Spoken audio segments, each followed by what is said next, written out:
There's a powerful and uncomfortable truth behind the recent exchange between Jelena Ostapenko and Taylor Townsend that has sparked widespread discussion, and it's one that touches on race, respect, and the culture of tennis.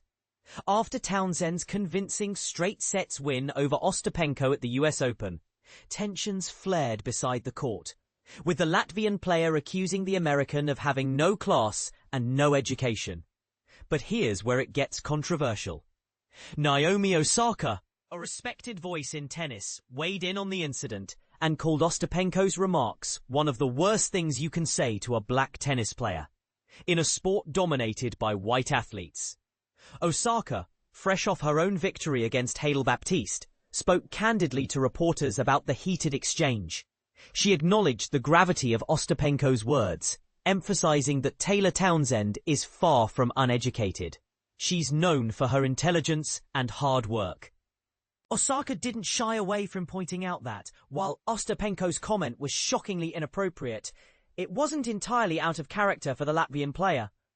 If you're genuinely asking me about Ostapenko's history, I don't think that's the craziest thing she's said, Osaka admitted.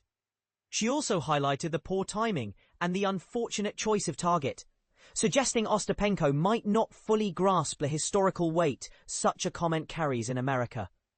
Yet, Osaka expressed hope that Ostapenko will never repeat such a remark again, calling the incident really bad. So, what sparked this confrontation? Ostapenko later explained on social media that her frustration stemmed from a moment during their match when Townsend benefited from a net cord, a situation where the ball hits the net and still lands in play, and did not apologize. This incident isn't governed by official tennis rules, but rather falls under the unwritten code of sportsmanship. When asked if players should apologize in such moments, Osaka took a balanced stance. She said she personally wouldn't let it affect her emotionally or get angry over it, and that whether to apologize is ultimately up to the individual. However, she acknowledged that in very close calls, it's understandable why some players might choose not to say sorry.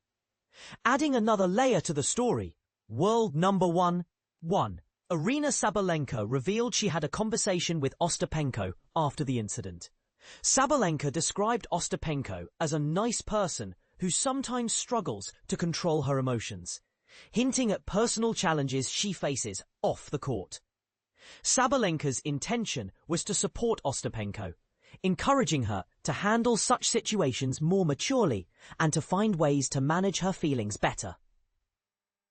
I really hope that one day she will figure herself out and handle it much better, Sabalenka said, showing empathy for her fellow player.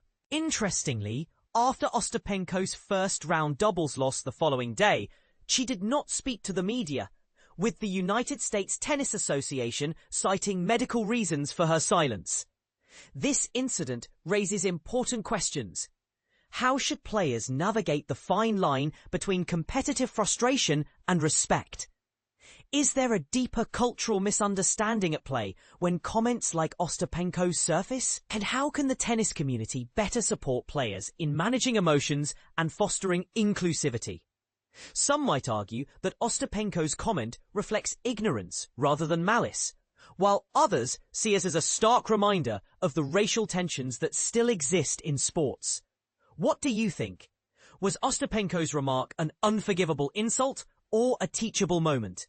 Share your thoughts below. Let's get the conversation started.